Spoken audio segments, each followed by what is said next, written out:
नमस्कार दोस्तों। देखिए एमपी टेट वर्ग 3 2024 की हम सब लोग साथ में तैयारी कर रहे हैं, जिसका एग्जाम 10 नवंबर को है, जो कि अब बहुत जल्द आने वाला है। आज जो हमारी डेट हो गई है वो हो गई है 22 अक्टूबर। तो आज 22 अक्टूबर को हम सब एक साथ तैयारी करने वाले हैं, और जो जो मैं डेली टारगेट बना रहा हूँ वो आपके साथ शेयर भी कर रहा हूँ। और जो मैंने डेली 26 डे का टारगेट बताया था, उसमें 9th और 10th डे की दोनों डे की आज मैं एक साथ आपके साथ शेयर करूंगा। कल मैंने क्या किया था और आज का मेरा क्या टारगेट है। तो मैंने आपको बताया था उससे पहले, तो 8th डे था, उस डे को बताया था मैंने आपको 20 अक्टूबर को। तो 20 अक्टूबर को मैंने आपको बताया था कि मैंने जो ईवीएस थी वो 3rd और 4th 5th क्लास की सारी कंप्लीट कर ली थी, और ये भी बोला था कि उसका रिवीजन करता रहूंगा। तो मैंने उसका रिवीजन भी किया था कल, और जो एक पीवाईक्यू था उस पीवाईक्यू के सेट का रिवीजन किया था, और मुझे पीवाईक्यू करने से ये कंफर्म हो गया है अब कि जब तक एग्जाम नहीं हो जाता है तब तक मैं सिर्फ और सिर्फ पीवाईक्यू करूंगा। ना कोई सिलेबस अलग से, ना कोई और कोई चैप्टर वगैरह पढ़ना है। ईवीएस का ये पढ़ लिया, इसका रिवीजन करता रहूंगा, करंट अफेयर पढ़ता रहूंगा, उसके अलावा जो भी जीके की चीजें होंगी अलग से वो पढ़ता रहूंगा। लेकिन ऐसा नहीं है कि इसके लिए सीडीपी, मैथ और इंग्लिश, हिंदी इनके लिए अलग से मैं पढ़ने जाऊं, ऐसा नहीं है। सिर्फ और सिर्फ अब मैं तो करूंगा इसके सिर्फ पीवाईक्यू, और उसी से पूरी करूंगा अपनी तैयारी। मेरा टारगेट रहेगा दिन में एक पीवाईक्यू अच्छे से करना, उसको बार बार उसको एनालिसिस करना, और जो एनालिसिस करने के बाद उसके जो आंसर बनने हैं उनसे और कितने क्वेश्चन बन सकते हैं ये सब मैं खुद से कर सकता हूं, और वो मैं करूंगा। तो डेली एक पीवाईक्यू अब मुझे करना है, उसका सॉल्यूशन भी करना है, खुद से उसको मॉक टेस्ट की तरह लगाना भी है। तो ऐसा करूंगा मैं। आज के दिन मैं आपके साथ ये जो हिंदी की पेडागोजी है वो शेयर करूंगा, जिससे कि आपको भी पता पड़े हिंदी की पेडागोजी कैसी आ रही है इसमें, और मुझे भी ये ना लगे कि मैं आप सबके साथ कुछ शेयर नहीं कर रहा हूँ, अकेले पढ़ता जा रहा हूँ। तो अगर आपको ये पीडीएफ चाहिए पूरी, तो मैं वो भी आपको टेलीग्राम ग्रुप पर प्रोवाइड करवा दूंगा। तब तक आप मेरे साथ इसको पढ़ सकते हैं, समझ सकते हैं कैसे मैं क्वेश्चनों को सॉल्व करने की अप्रोच लगाता हूं अपनी तरफ से, किस तरह से उसको जो आंसर है उसका आंसर ढूंढने की कोशिश करता हूं। तो देखते हैं इसका सबसे पहला क्वेश्चन आपकी स्क्रीन पर ये रहा।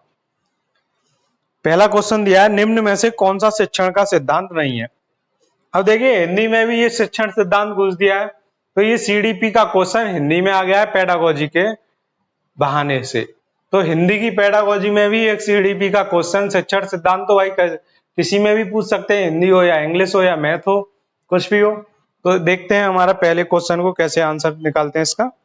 निम्न में से कौन सा शिक्षण का सिद्धांत नहीं है। ए ऑप्शन दिया है स्वाभाविकता का सिद्धांत, ये है। बी दिया है मूर्त से अमूर्त की ओर, ये भी है। निगमन से आगमन की ओर, ये शिक्षण का सिद्धांत नहीं है, ये एक विधि है। निगमन से आगमन की ओर और आगमन से निगमन की ओर, ये दोनों तरीके के मेथड होते हैं बच्चे को समझाने के, ये कोई शिक्षण का सिद्धांत नहीं है। और डी दिया है सरल से कठिन की ओर, तो इसका आंसर क्या हो जाएगा, सी। अगला क्वेश्चन दिया है भाषा अर्जित करना, तो भाषा अर्जित करना कठिन होता है, नहीं होता, सहज स्वाभाविक होता है, बी बिल्कुल सही बात है, ये तो ऑटोमेटिक सीखी जाती है भाषा, और भाषा सीखने में बाधक भी नहीं होता है, समय की हानि भी नहीं होती है। तो भाषा अर्जित करना है, सहज स्वाभाविक होता है। अगला क्वेश्चन देखते हैं, क्वेश्चन 3। निम्न में से उपचारात्मक शिक्षण की सफलता मुख्यतः किस पर निर्भर करती है। केवल बच्चों की समाज सांस्कृतिक पृष्ठभूमि पर, केवल बच्चों की भाषागत त्रुटियों की सूची बनाने पर, केवल बच्चों की भोज्य व्यवस्था का ध्यान रखकर, या डी समस्याओं के कारणों की सही पहचान पर। तो इसका आंसर हो जाएगा डी, समस्या के कारणों की सही पहचान पर। अब मैं आपको एक बात बता दूं, जिस क्वेश्चन में केवल लग जाए तो वो तो आंसर होगा ही नहीं। अगर पेडागोजी का कोई क्वेश्चन है और वहां पर आ गया केवल या बिल्कुल, कोई भी जबरदस्ती जैसी एक आपको फीलिंग आए, केवल का मतलब यही तो हो गया कि इसका सिर्फ यही एक आंसर होगा, यही क्या होगी जो उपचारात्मक शिक्षण की सफलता का मुख्यतः इसी पर निर्भर करेगी क्या, ऐसा कुछ नहीं है। तो इसलिए केवल वाले तीनों हट जाएंगे और आंसर क्या हो जाएगा, डी, समस्या के कारणों की सही पहचान, और यही होता है उपचारात्मक शिक्षण का मतलब। क्वेश्चन 4 दिया है, कहानी कथन के उद्देश्यों में कौन सा पक्ष शामिल नहीं है? तो कहानी कथन के उद्देश्यों में जो पक्ष शामिल नहीं है वो है भाषा के लिखित रूप से परिचय। जब कहानी और कथन आएगी तो वहां पर भाषा लिखित रूप से क्यों आएगी? तो इसका आंसर हो जाएगा सीधे सीधे डी। बाकी के जो तीनों ऑप्शन है वो कहानी और कथन के उद्देश्यों के पक्ष में शामिल हैं। क्वेश्चन 5 दिया है, मूल्यांकन का मुख्य उद्देश्य होता है यह जानना कि क्यों किया जाता है मूल्यांकन, कि बच्चे ने कितने पाठ पढ़े हैं, नहीं तो शिक्षक ने कितने पाठ पढ़ाए हैं, इससे भी कोई मतलब नहीं है। बच्चे कैसे सीखते हैं, ये बहुत जरूरी है कि बच्चे सीखते कैसे हैं, इसीलिए हम क्या करते हैं, मूल्यांकन करते हैं। डी ऑप्शन दिया, अगली कक्षा में उन्नत करना, ऐसा भी नहीं है, अगली कक्षा में उन्नत हो जाए और बच्चा सीख भी ना पाए तो क्या फायदा, तो इसलिए इसका आंसर हो जाएगा सी वाला। देखते हैं अगला क्वेश्चन, क्वेश्चन 6। क्वेश्चन 6 दिया है, कविता को भावपूर्ण तरीके से पढ़ना, इसका मतलब क्या है? तो इसका मतलब है कविता के भाव को समझने में सहायता करता है, जो कि ऑप्शन बी में दिया है, तो हमारा आंसर सही हो जाएगा ऑप्शन बी। और बाकी के ऑप्शन ऐसे हैं जो देखते ही हमको लगेंगे कि इसके ये आंसर होंगे ही नहीं। अगला क्वेश्चन दिया है क्वेश्चन 7, लिखित कार्य की जांच में बच्चों की सहायता लेने से क्या फायदा है? केवल वाला तो हट गया, बच्चे ज्यादा गलतियां ढूंढना सीख जाते हैं, गलतियां ढूंढ के क्या करेंगे बच्चे, और देखते हैं। बच्चों को दूसरों के हस्तलिखित सामग्री को पढ़ने का अवसर और अवलोकन क्षमता के विकास का अवसर मिलता है, तो ये इसका आंसर बिल्कुल सही है सी वाला, कि उनको अवसर भी मिल रहा है, एक तो दूसरों की लिखित सामग्री भी देख पा रहे हैं वो, और अवलोकन करके उनका जो विकास हो रहा है वो भी बढ़ रहा है। ऑप्शन डी दिया है, बच्चे दूसरों के विचारों से परिचित होंगे, तो विचारों से तो वो सी वाले ऑप्शन में भी परिचित हो रहे हैं, जब उसका अवलोकन करेंगे और उनकी हैंड राइटिंग पढ़ेंगे खुद से।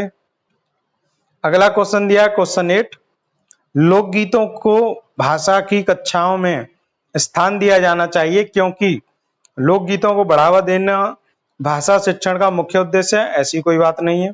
लोकगीत गाए जा सकते हैं, इसलिए क्या उनको भाषा की कक्षाओं में स्थान देना चाहिए, नहीं, ऐसी भी कोई बात नहीं है। केवल लोकगीतों के माध्यम से पारंपरिक मूल्यों की शिक्षा दी जा सकती है, ये भी गलत हो जाएगा।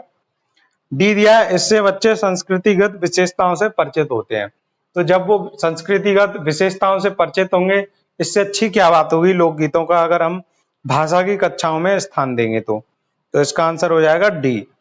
क्वेश्चन 9 दिया है, पाठ पढ़कर बच्चों से प्रश्न बनवाने से क्या होता है? शिक्षक को यह जानने का अवसर मिलता है कि बच्चों ने पाठ को कितनी गहराई से समझा है। ये बात बिल्कुल सही है कि अगर बच्चा खुद से प्रश्न बना पा रहा है, उनके आंसर भी कर पा रहा है और प्रश्न खुद से भी बना पा रहा है, तो वो ये जब ही कर पाएगा जब वो उसको अच्छे से समझेगा और पढ़ेगा, तो इसका आंसर क्या हो जाएगा, बी। क्वेश्चन 10 दिया है, भाषा विकास का द्वितीय चरण निम्न में से क्या है? बोलना, पढ़ना, लिखना, सुनना। तो मैं आपको बता दूं, जो भाषा का विकास है, आप देखिए स्क्रीन पर, इस क्रम में होता है LSRW, यानी सबसे पहले सुनना सीखते हैं हम, लिसन। S का मतलब स्पीकिंग यानी बोलना, R का मतलब रीडिंग यानी पढ़ना, और W का मतलब राइटिंग यानी लिखना। तो जो ये सुनना है वो है पहला, बोलना है वो है दूसरा, स्पीकिंग, पढ़ना है तीसरा, और लिखना है चौथा।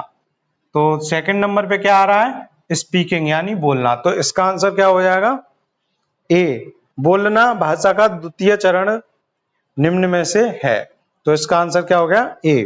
क्वेश्चन 11 देखते हैं, बच्चों में हिंदी भाषा सिखाने के प्रति रुचि उत्पन्न करना यह उद्देश्य है। इसमें दिया है, जो बच्चों में अगर हिंदी भाषा सिखाने के प्रति हम रुचि उत्पन्न करेंगे, इसका उद्देश्य क्या है? उच्च स्तर के छात्रों के लिए नहीं है, माध्यमिक के लिए नहीं है, केवल हायर के लिए भी नहीं है, तो ये सबसे पहले प्राथमिक स्तर के छात्रों के लिए जरूरी है कि हिंदी भाषा सिखाने में बच्चों की जो रुचि है उसको उत्पन्न किया जाए, तो इसका आंसर हो जाएगा बी ऑप्शन। अब देखते हैं हम क्वेश्चन 12, कक्षा 8 के बच्चों के लिए साहित्य का चयन करते समय आपके लिए निम्न में से क्या जानना सर्वाधिक जरूरी है? अगर आप 8 के बच्चों के लिए साहित्य का चयन करेंगे तो क्या जरूरी होगा? बच्चों की मनोवैज्ञानिक विशेषताएं और भाषा प्रयोग की क्षमता, तो इसका आंसर सीधे सीधे डी हो जाएगा। और उसके अलावा जो भी ऑप्शन में दिए हैं वो सारे हायर लैंग्वेज के, जो हायर सेकेंडरी बच्चे हैं उनके लिए है। 8th क्लास के बच्चों के लिए सबसे ज्यादा जरूरी उनकी जो मनोवैज्ञानिक विशेषताएं और वो कैसे भाषा प्रयोग करेंगे, उनकी क्या क्षमताएं हैं, वो जानना जरूरी है।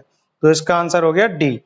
क्वेश्चन 13 दिया है, नाटक, सिनेमा, परिचर्चा, वाद विवाद आदि बच्चों की स्वतंत्र व स्वाभाविक मौखिक एवं लिखित प्रतिक्रिया व्यक्त करने की क्षमता का विकास करने में मदद करते हैं। तो ये इसका ऑप्शन हो जाएगा ए। जो स्वतंत्र और स्वाभाविक होंगी बच्चों की और लिखित प्रतिक्रिया अगर वो व्यक्त कर पाएंगे किसके जरिए, नाटक, सिनेमा, परिचर्चा और वाद विवाद के जरिए। इसके अलावा आप जो तीनों ऑप्शन देख रहे हैं नीचे के, उनमें से कोई सा भी सूट नहीं होगा, आप चाहें तो लगाकर देख सकते हैं। क्वेश्चन 14 दिया है, भाषा सीखने में होने वाली त्रुटियां। अब आप लेवल देख सकते हैं, जो हिंदी की पेडागोजी है उसमें ऐसा कुछ भी नहीं लग रहा है कि ये काफी इजी है। अगर आप इसको डेली पढ़ेंगे तो ये ऑटोमेटिक आपके समझ में आने लग जाएगी।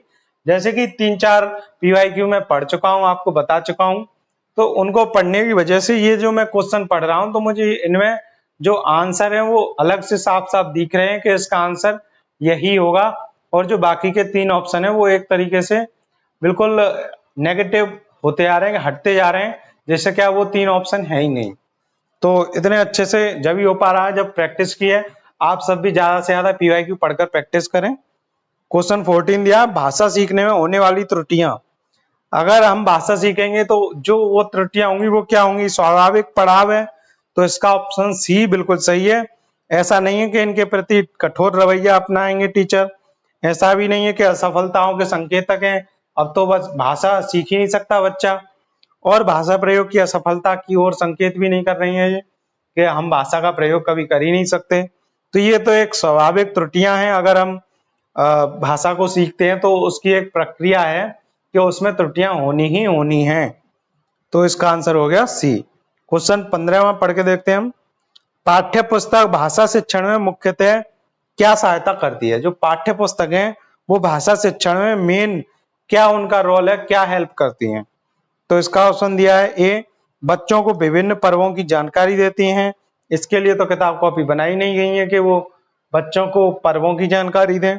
बी दिया है, व्याकरणिक नियम कंठस्थ कराती हैं, तो उन्हें कंठस्थ तो हमें कुछ कराना ही नहीं है।